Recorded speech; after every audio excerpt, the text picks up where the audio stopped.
नमस्कार दोस्तों, जैसा कि मैंने आपसे वादा किया था कि आपकी तैयारी से संबंधित जो रणनीति है उसी कड़ी में मैं ऐसे लोगों से आपका परिचय कराऊंगा जो इस महत्वपूर्ण परीक्षा को पास करके अपने मुकाम को हासिल किया है और उनके लाइफ में उनके तैयारी के दौरान जो जो प्रॉब्लम्स आई हैं उन्होंने अपने तैयारी को कैसे एक रूप दिया है, उन्होंने कोचिंग किया, उनकी क्या रणनीति थी, कितना टाइम लगा, उन्हीं कड़ी में हमारे सामने हैं आशुतोष सिंह जी, जो हमारे कलीग हैं as a assistant commissioner of income tax, national academy for direct taxes Nagpur में हमारे साथ ट्रेनिंग कर रहे हैं।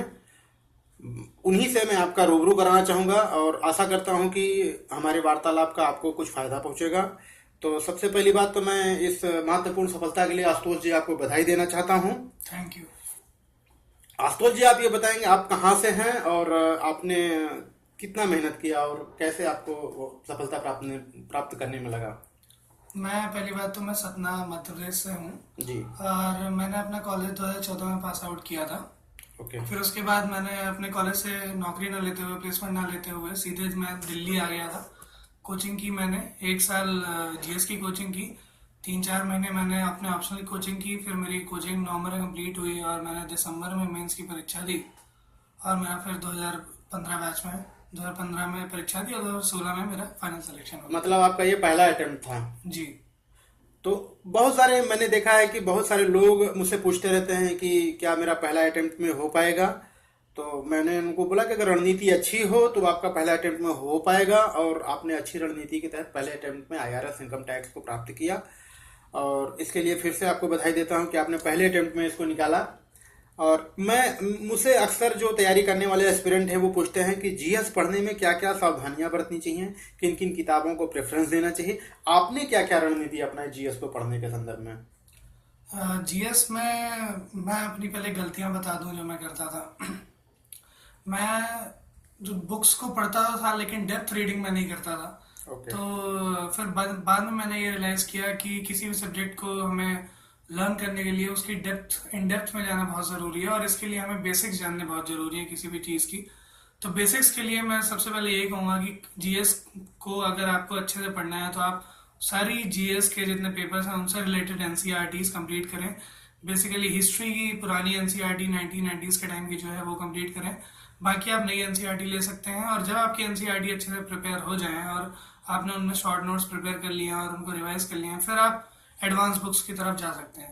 ओके। और बेसिकली एडवांस बुक्स में मैं ये नहीं कहूँगा कि आप बहुत बल्कि बुक्स यूज़ करें।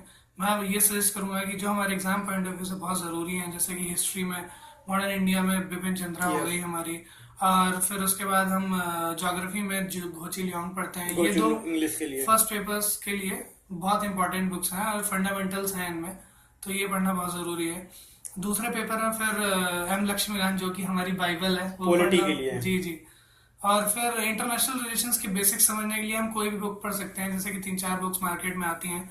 एक राजीव सीकरी जी की बुक है, एक वीपी दत्त जी की बुक है और एक शशि थरूर जी की बुक है। आप इन तीनों में से कोई भी एक बुक इंडिया की फॉरेन पॉलिसी जानने के लिए कोई भी बुक इस्तेमाल कर सकते हैं। मतलब बेस के लिए आप एक बुक उठा सकते हैं, उसके जी। बाद न्यूज़पेपर से करंट अफेयर्स को आप अपडेट करिए। जी जी जी। ओके। और फिर रही बात पेपर 3 की, पेपर 3 में मुझे ऐसा लगता है कि इकोनॉमी में हमें कोई बुक एनसीईआरटी के अलावा पढ़ने की जरूरत नहीं है। इकोनॉमिक सर्वे अपने आप में ही एक बुक होती है और वो हमें इन एंड आउट पढ़ना चाहिए, उसको समझना चाहिए। फिर उसके बाद इन्वायरमेंट पोर्शन के लिए हम कोचिंग मटेरियल का यूज कर सकते हैं और इंटरनल सिक्योरिटी मेरे हिसाब से करंट अफेयर्स वेल इनफ। काफी लीड कर रहा है इंटरनल सिक्योरिटी भी इस जी जी समय। जी।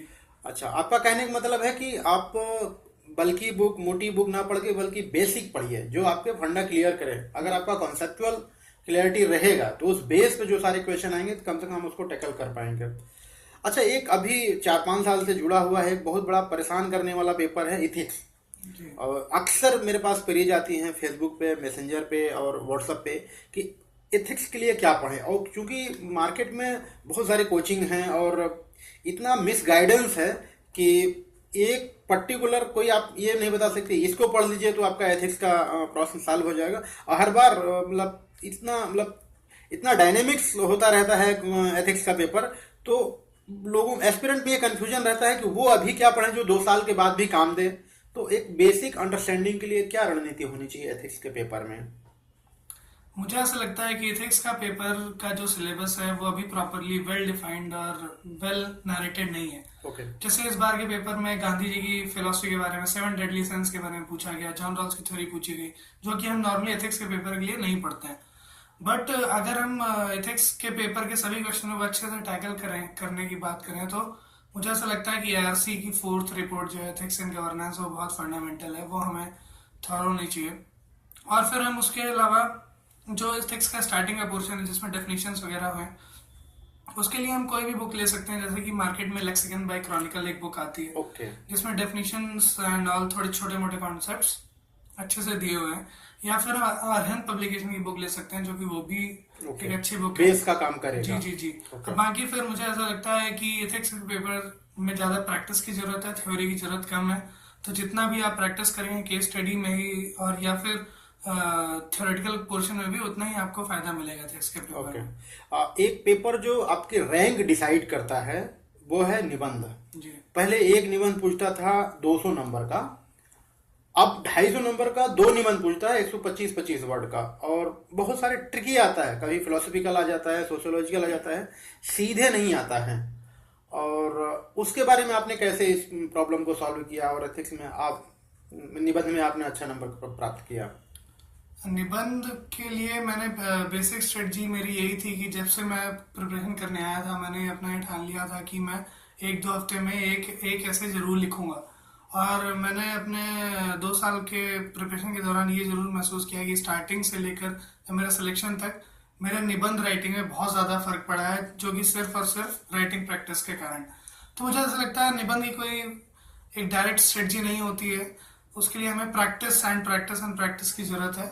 और साथ में हम एडिशनली ये कर सकते हैं कि न्यूज़पेपर्स या फिर इंटरनेट से हम कुछ कोर्स ले सकते हैं, जो कि हम नोट डाउन कर सकते हैं और उनको थॉरली रिवाइज कर सकते हैं, और हम उसको रेगुलरली अपने निबंध में यूज़ कर सकते हैं। ओके।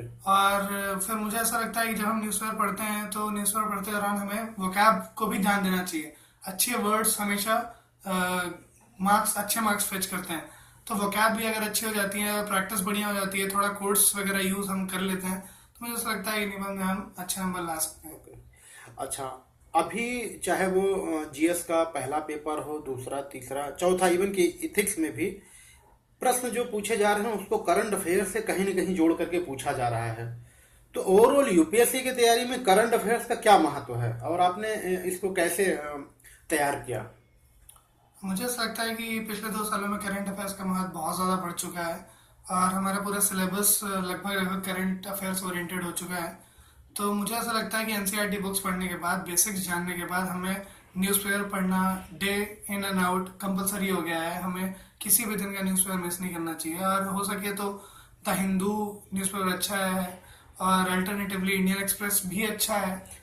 खास करके मैं हिंदी मीडियम के जो बच्चे तैयारी करते हैं वो हिंदू नहीं पढ़ पाते हैं, उनकी अंग्रेजी अच्छी नहीं होती है, तो उनके लिए हिंदी में कौन सा बुक रहेगा या हिंदू का अल्टरनेट कुछ मार्केट में अवेलेबल है जो उपलब्ध कराता है वो कंटेंट को? दिल्ली के कुछ काफ़ी कोचिंग इंस्टीट्यूशंस जो हैं वो हिंदू और इंडियन एक्सप्रेस जैसे न्यूज़पेपर के एडिटोरियल्स को उनकी समराइज करके और हिंदी में ट्रांसलेट करके देते हैं। प्रोवाइड करते ओके। हैं। और अगर ऐसा नहीं पॉसिबल है तो हिंदी में भी कुछ न्यूज़पेपर हैं जैसे दैनिक जागरण और जनसत्ता, जो कि अच्छे ओके, हैं, हम पढ़ सकते हैं। अच्छा, सब्जेक्ट आपका जैसा कि अभी कन्वर्सेशन के दौरान आपने बताया था आपका भूगोल था, तो भूगोल के लिए आपने क्या रणनीति अपनाई? भूगोल के लिए बेसिकली मैंने जो प्रिस्क्राइब टेक्स्ट बुक्स होती हैं ज्योग्राफी की, जैसे सविंदर सिंह, माजिद हुसैन एंड डीआर खुल्लर, और अपनी कोचिंग इंस्टीट्यूट्स के नोट्स, इन्हीं को रिलीजियसली मैंने फॉलो किया था। और एग्ज़ाम के 2-3 महीने पहले से रेगुलरली राइटिंग प्रैक्टिस की थी, तो इसलिए ज्योग्राफी ठीक से हो गई। एक चीज जो हमारे एस्पिरेंट हमसे पूछते रहते हैं कि भाषा का क्या महत्व है। हिंदी मीडियम में रिजल्ट कम आ रहे हैं पिछले 4-5 साल से, 8-6 साल, इवन 2008 से, और लोगों में ये निराशा का भाव है कि हिंदी मीडियम से तैयारी नहीं हो पाएगी या हिंदी मीडियम से रिजल्ट नहीं आते हैं। आपको क्या लगता है कि माध्यम बैरियर बनता है यूपीएससी की तैयारी में या नहीं?